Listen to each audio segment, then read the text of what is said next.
AITA for exposing a huge secret after my entitled sister demanded my inheritance? I stared at the single lit candle on my small cake. The flame barely flickered and the light did not reach beyond the empty chairs around my kitchen table. It was my 27th birthday. It was not exactly how I had imagined spending that night, although if I was being honest, I also did not know why I expected anything different. Make a wish, Audrey. Brooke nudged me slightly and smiled with an enthusiasm that contrasted with the simple gathering we had put together at the last minute.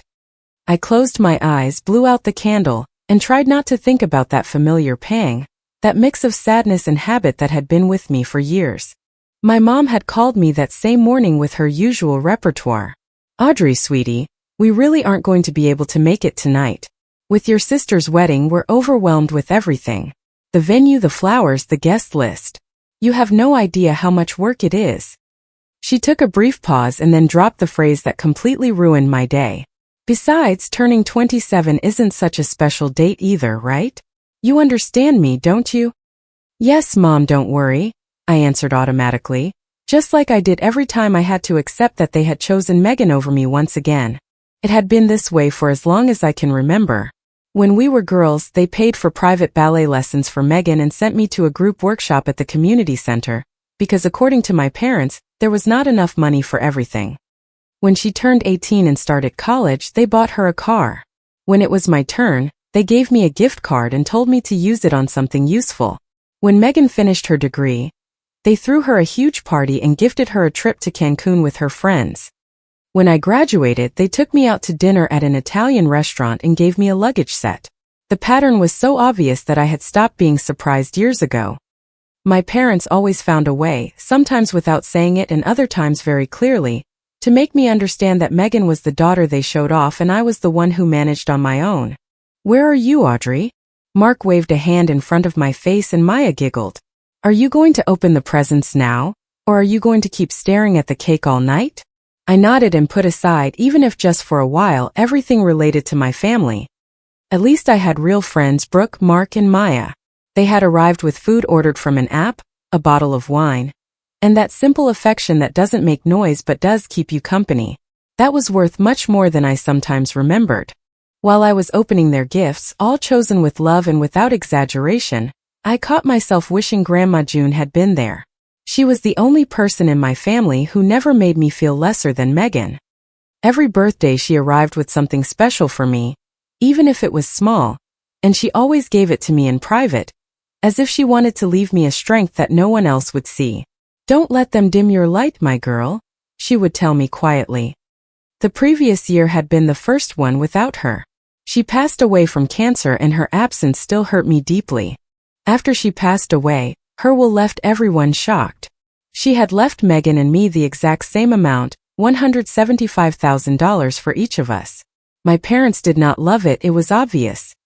I think they took it for granted that Megan was going to receive more, because to them she had always been the one who needed better things, more support, more attention. I still remember my sister's immediate reaction the day they read the will. I'm going to use mine for the down payment on a condo, she announced, sitting up straight with Spencer next to her, nodding as if they had just made the most mature decision in the world. It's the responsible thing to do.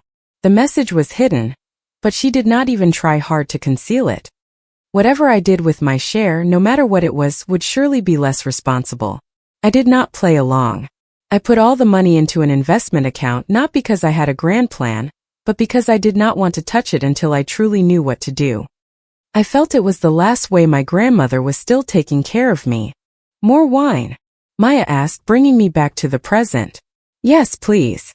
I laughed, handed her my glass, and let the night take a different course.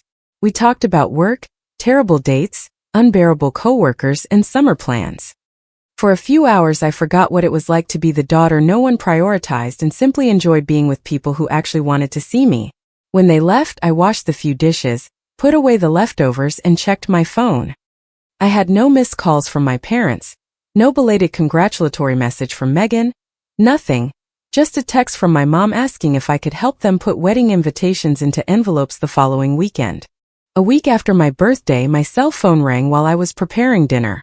I was making pasta with homemade sauce when I saw my mom's name on the screen. I was about to let it go to voicemail, but curiosity got the better of me. Hello.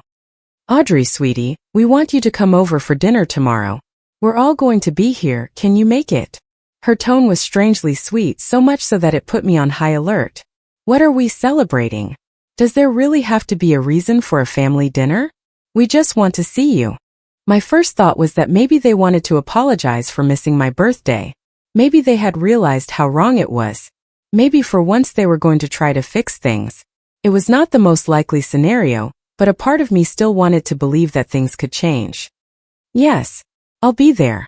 At what time? At 6. We'll be waiting for you, sweetie. I hung up with a weird feeling, a mix of distrust and hope. I thought with a naivety that now embarrasses me, that perhaps that year was indeed going to be different, that maybe they would finally treat me the way they treated Megan. I had no idea how wrong I was. The next day I arrived at my parents' house in a quiet suburb just outside the city. A little before 6 I had left with plenty of time from my apartment downtown, but between the highway traffic and the afternoon rush I arrived more tense than I wanted to admit. Megan's car was already parked outside next to Spencer's elegant sedan. I adjusted my dress, nothing overly fancy, although I had dressed up a bit, and rang the doorbell. My mom opened the door with an overly bright smile. Audrey, so glad you made it. Come in. We're all here now. The dining table was set with the china they only brought out on Christmas, or when they wanted to impress someone. My dad was pouring wine. Spencer was checking something on his phone. Megan was arranging the flowers in the centerpiece as if she were in her own photo shoot. Everyone looked up when I walked in. Hello, sister, Megan said with a fake sweetness that grated on me immediately. What a miracle. Not a single word about my birthday, not an apology, not even a happy belated birthday. Just tense smiles and that awkwardness you feel even when no one mentions it. During dinner we talked about unimportant things. The weather, the traffic, a client from my dad's job, the color of some flowers for the wedding. I kept waiting for someone to bring up the real topic at some point, for them to say something, anything. It did not happen until dessert. My mom placed her spoon next to her plate, cleared her throat, and exchanged a look with my dad and Megan. Audrey, we invited you because we need to talk about something serious. I put my fork down on the plate. In that instant I understood that this dinner had nothing to do with making peace. What is it about? My mom looked at Megan. My sister sat up straight in her chair and lifted her chin slightly with that irritating confidence she displayed when she was convinced everyone would back her up. As you know, Spencer and I are looking into everything for the wedding. We already ran the numbers properly, and with 150 guests, the venue in the countryside, the catering, the music, the dress, the flowers, the honeymoon, and several deposits, everything is going to be much more expensive than we thought. I nodded slowly, still not understanding what that had to do with me. My parents were watching me with a strange expectation, as if waiting for me to finish the thought on my own. We talked it over among ourselves, Megan continued, making a gesture that included my parents and Spencer. And we believe you should contribute a good part of your inheritance to help us pay for the wedding. I looked at her without saying a word. I waited for someone to smile, to burst out laughing, to tell me it was a bad joke. It did not happen. They kept looking at me very seriously, more than serious, certain. They truly believed I should take thousands of dollars from an inheritance that was mine just so Megan could get married the way she wanted. Are you guys being serious? Of course we are, my mom replied immediately. Family supports each other. Right now your sister needs that money. I turned to look at everyone one by one. And Megan's inheritance? That's for the condo, Spencer answered, as if I were asking something painfully obvious. We've already started looking at options. I froze. They wanted me to finance a luxury wedding, while she kept her money untouched for the down payment on a condo. And suddenly everything became crystal clear to me. Entire years of being the secondary daughter, the one who accommodates, the one who understands, the one who doesn't make waves. No, I finally said with a firm voice. I'm not going to give you my inheritance. Megan's face changed instantly. And what do you even want it for? She blurted out with a sneer of contempt. You aren't even getting married anytime soon. You don't even have a partner. You're going to end up alone, and that money will just be sitting there. As if it does you any good. The cruelty of her tone left me motionless for a second. I turned to look at my parents, hoping they would finally set a boundary for her, that they would tell her she was crossing the line. My dad nodded. Your sister is right, Audrey. Megan is actually thinking about her future. She has a life to build with Spencer. What plan do you have for that money? My mom reached her hand out toward me as if wanting to soften the blow. Sweetie, the thing is Megan needs it more than you do. You've always been so independent. Independent. The word they used every time they wanted to say less important. I stood up so fast that the chair scraped loudly against the floor. I'm not giving you my money. Grandma left it to me, not to Megan's wedding budget. Don't be selfish, my mom snapped, and with that phrase, the soft voice she had been faking all night completely dropped. I laughed, but without any humor. Selfish for keeping my own inheritance? Megan received exactly the same. If her wedding is so important, let her pay for it with her money. I did not wait for an answer.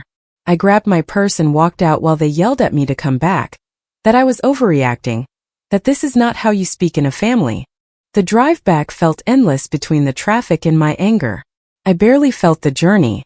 My phone started ringing almost immediately, but I did not answer. When I walked into my apartment, I finally checked it. 5 missed calls from my mom, 3 from Megan, several text messages in a row. All saying the same thing with different words, that they were disappointed in me. How could I be so selfish that I was tearing the family apart over money? I turned off my phone and poured myself a large glass of wine. I thought I was going to start crying. I did not cry. I just sat there in silence, staring at the wall, feeling completely empty. The next morning I turned on my phone and was met with a new avalanche. My parents had apparently spent the night calling my relatives, because now I had messages from my aunts and uncles too. All with the same old song, all judging me for something that was not even their business. Aunt Carol's message read almost like a template. Your mom told me everything. I can't believe you're acting this way over such a simple thing. Your sister's wedding is a unique moment. You should be glad to help. I did not reply to any of them. What was I supposed to say? That I had spent years being used to coming in second place, that I got tired of giving in, that to them what Megan wanted had always been more important than what I felt. On Monday at the agency I tried to focus on a campaign we were running for a new client, but my mind kept drifting back to that dinner over and over again. I could not believe they had staged that whole scene just to ask me for money. Worse yet, I could not believe they genuinely thought I was the one in the wrong. By Wednesday, the messages had decreased in number, but escalated in tone. You're going to regret turning your back on your family, my dad wrote. Family comes first, Audrey. That night I blocked them all. I needed peace even if it was just for a few hours. It did not last long. On Friday, turning the corner of my building, I stopped dead in my tracks. My mom, Megan, and Spencer were standing by the entrance waiting for me. I thought about turning around, but they had already seen me. We need to talk, my mom shouted as I reluctantly approached along the sidewalk.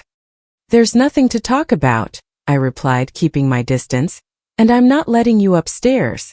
Megan took a step forward. Her eyes were puffy as if she had been crying, or as if she wanted it to look like she had been crying. You are tearing this family apart. Do you even realize what you're doing? Everyone is upset with you. I didn't ask anyone to get involved in my finances, I answered. You guys were the ones who started calling everyone. My mom shook her head, wearing that victim expression she also mastered so well. We don't understand why you're acting like this. It's your sister's wedding. I took a deep breath. I'm going to say this once and with absolute clarity. Grandma left Megan and me the exact same amount. If the wedding matters so much to her, she can pay for it with her inheritance. Megan threw her arms up in despair. Are you serious? Spencer and I already plan to use that money for the condo. We've already looked at options, we've already done the math. And I also have plans for my money, I said. Spencer adjusted his jacket and stepped forward with that rehearsed calmness some people use to talk to you, as if you were the irrational one in the story. Audrey, we have to be reasonable. Nobody is asking you to give up your future. But right now for the family, the priority is Megan's wedding. I looked at the 3 of them, my mom wringing her hands, Megan, offended because the world was not revolving at her pace, Spencer with that condescending smile I was already starting to loathe. And suddenly I felt a strange tranquility. No. Just that, no. And I ask that you leave me alone. I walked right past them, used my electronic key at the gate, and entered the building with trembling hands. Before the door closed, I heard Megan's furious voice. This doesn't end here, Audrey. She was right. It did not end there. The following Monday I opened Facebook and my notifications were full. My mom and Megan had posted long, tearful texts full of manipulation. They did not use my name, but anyone who knew the family understood who they were talking about. My mom's post read, "It hurts so much when someone you have given everything for decides to turn their back on their own family. As a mother, you bend over backwards for your children, and in the end there are those who repay you with contempt." Megan's was even worse. When your own sister betrays you in the most important moment of your life, you understand who truly loves you and who does not. Thank you to everyone who has stood by us during these difficult days. The comments were flooded with aunts, distant cousins, and my mom's friends, sending supportive messages and condemning me without knowing anything. Aunt Carol wrote, "There are people who never understand what family means." Uncle Rick posted, "What a shame, I hope she comes to her senses." Not a single person asked for my side of the story. I did not reply. Getting into that argument was only going to make everything worse. And honestly, the speed with which everyone took Megan's side did not surprise me either. It had been that way my whole life. At family gatherings they celebrated her achievements as if they were massive, while mine always remained as a footnote. But the social media campaign was only the beginning. 3 days later my boss asked me to step into his office. His expression was serious but not cold. "Audrey, close the door and sit down, please." I sat down, my heart racing. I thought about a late delivery, a mistake, some client complaint. It was none of that. "Yesterday I received a troubling phone call," he said, straightening some papers on his desk. "From your parents." I felt the color drain from my face. "They said sensitive things, that you're not trustworthy, that you betrayed your family, that a person like that shouldn't hold important responsibilities in the company either." I sat there frozen. Of all the possible ways to hurt me, they had decided to mess with my job. "I don't usually get involved in anyone's personal matters," he continued, looking a bit uncomfortable. "But this did seem serious enough to mention to you." I told him everything. The equal inheritance for both of us, the demand that I pay for the wedding, Megan's plan to keep her money untouched for a condo, my refusal, the messages, the pressure, the online posts, everything. When I finished, he leaned back in his chair and shook his head slowly. "What a harsh situation." I swallowed hard. "I just wanted you to know that it's not true." "I figured as much," he said. "Don't worry about your job, but I did want to warn you about how far they are going." My shoulders relaxed a little. "Thank you, really. Take good care of yourself, Audrey. And if you need anything, let me know." I nodded and returned to my desk with a lump in my throat. As soon as I sat down, I got a text from an unknown number. "You are selfish. You don't deserve to have a family." I blocked it. A minute later another one came in from a different number. "Everyone knows what you did. How can you live with yourself?"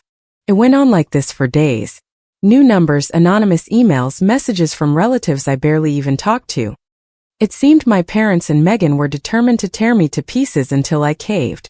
One night, after blocking 3 more numbers, I found myself alone in my apartment living room with the feeling that I could no longer catch my breath.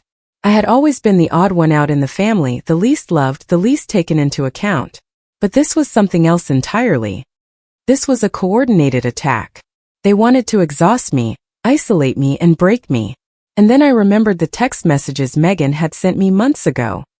I had saved them not to ruin her, but because ever since she asked to use my apartment to see Kyle, it became clear to me that if things ever went sideways, she would be capable of flipping the story and making me look like the guilty one. That is why I never deleted anything.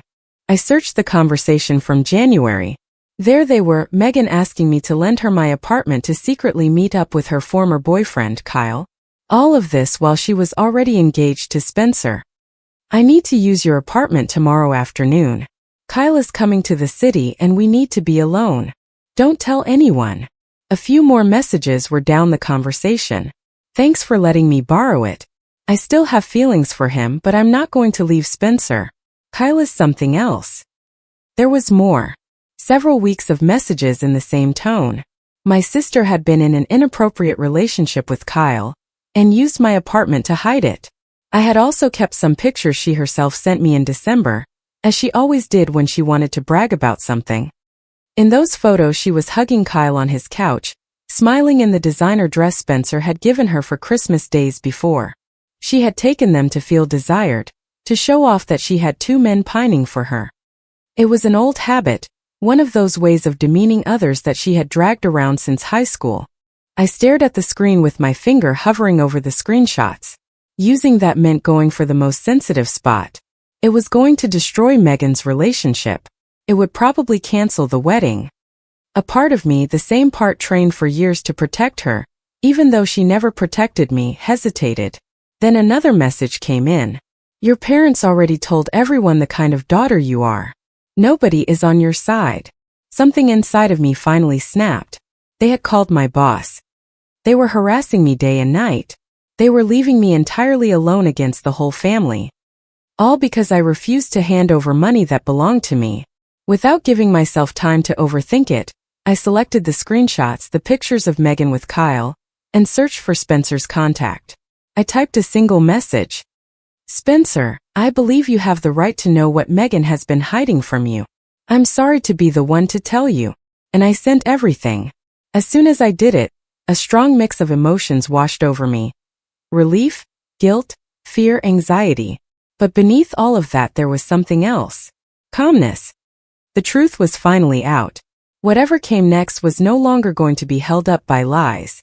The next morning I was woken up by my phone vibrating intensely on the nightstand.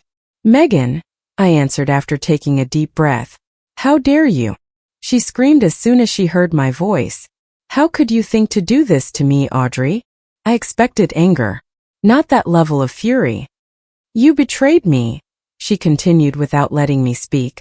Spencer broke up with me.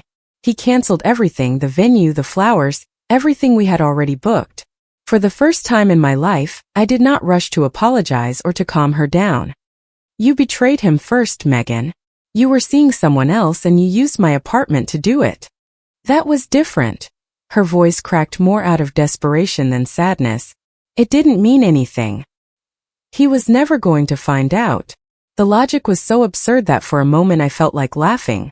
In Megan's world the problem was not what she did, the problem was getting caught. You ruined my life, she sobbed. Are you happy now? I stayed quiet for a moment. Was I happy? No, but I was not sorry either. You guys tried to ruin me first, I told her in a low voice. You, Mom and Dad. You called my workplace, you turned the whole family against me.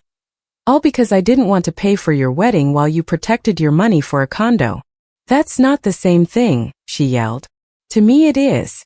And I hung up. I knew it was not over. My parents called immediately after. I let them go to voicemail and then listened to my dad's message. What you did is unforgivable. Fix this, Audrey. Call Spencer and tell him you made it all up. Make him get back together with your sister. If not, we're done with you. Then came more messages. My mom alternating between emotional blackmail and anger. Megan writing me entire paragraphs of complaints. I stopped reading them. A couple of weeks passed. Through a cousin I found out that Spencer refused to get back together with Megan, even though my parents did everything to convince him. First he stopped answering her. Then he confronted her with the evidence. She ended up admitting to what happened, because she believed he would still forgive her anyway. He did not forgive her. The wedding was officially canceled. They lost deposits. The venue released the date. The expensive dress was left hanging and used in Megan's closet. And according to my family, everything was my fault. I focused on my job, grew closer to my true friends, and tried to move forward. Every now and then I checked my investment account and watched how the money Grandma had left me kept growing little by little. Over time I decided to use a portion for the down payment on my own condo. Not because Megan had wanted to do the same, but because it was truly what I wanted for myself. 3 months after the engagement was called off, a letter arrived in my mailbox. It came in a formal envelope. I opened it in the kitchen. Inside was a document, not a legally binding one, but something drafted to put into writing, something symbolic and cruel. My parents' decision to cut off all ties with me. I read it twice.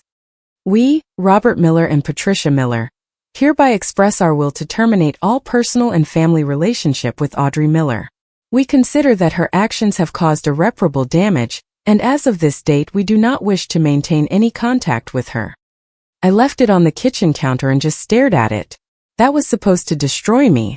It was undoubtedly the final punishment they had chosen, but it did not destroy me. I felt, to my own surprise, an enormous lightness. They thought they were taking something away from me. In reality, they were setting me free once and for all. In the months that followed, I found a condo that I loved and paid the down payment with a part of my inheritance. I started dating again, joined a weekend hiking group, and began meeting people who knew nothing about my family drama. I also started therapy to understand everything I had carried for years for always having been the least chosen one. Sometimes I thought about Megan, whether she had found someone else, if she was still living with my parents, if she had ever stopped to think about everything she did. I never reached out to her. She never reached out to me either. On my nightstand I had a picture of Grandma June. Sometimes I looked at it before going to sleep and imagined her watching me with that mix of tenderness and firmness that only she possessed. Don't let them dim your light. She always told me that. For years I did exactly the opposite. I let them dim my light, make me small, make me used to apologizing even for existing. That was over. A year after my parents cut me out of their lives, I received a small package in the mail. It had no return address. I opened it carefully. Inside was Grandma June's silver locket, the same one she wore every day, the same one my mom had kept after the funeral. There was no note, it was not necessary. I knew immediately who had sent it to me. Perhaps it was her final way of admitting what she was never able to say out loud, that Grandma would have been on my side, that deep down even she knew it. I put on the locket, walked over to my bedroom mirror, and stared at my reflection. The woman standing in front of me was no longer the same one who apologized for taking up space. She was no longer the one who lowered her head so as not to bother anyone. She was no longer the one who accepted crumbs of affection because she thought that was the only thing she deserved. The inheritance had been the trigger, but my grandmother's true gift had been something else entirely, pushing me, even from her absence, to finally break away from a family that never truly knew how to see me. There will be those who think my situation was a tragedy, losing my parents and my sister forever. I do not see it that way. I believe I had lost them long before that. Or maybe I never had them the way I needed them. I touched the locket with my fingertips and murmured, "Thank you, Grandma." Outside, through the window, the city carried on with its usual noise, but inside me something had indeed changed. For the first time in a long time, I felt that my life was my own. I also understood that loving my family did not force me to hand over what was mine, or endure humiliations just to keep others happy. Comment.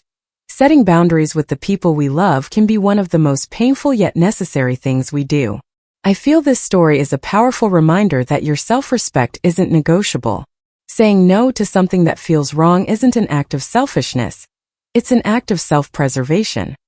True support doesn't ask you to set yourself on fire to keep others warm. You aren't responsible for fixing situations you didn't break, or for managing the expectations of others at your own expense. Sometimes choosing your own peace means you might have to walk a different path for a while. Healing starts the moment you decide you're worthy of better treatment. I hope this encourages you to listen to your intuition and stand firm in your truth. You absolutely deserve to protect your own happiness and build a future that honors you. If you liked it, don't forget to leave a comment and support the channel by subscribing. See you in the upcoming stories.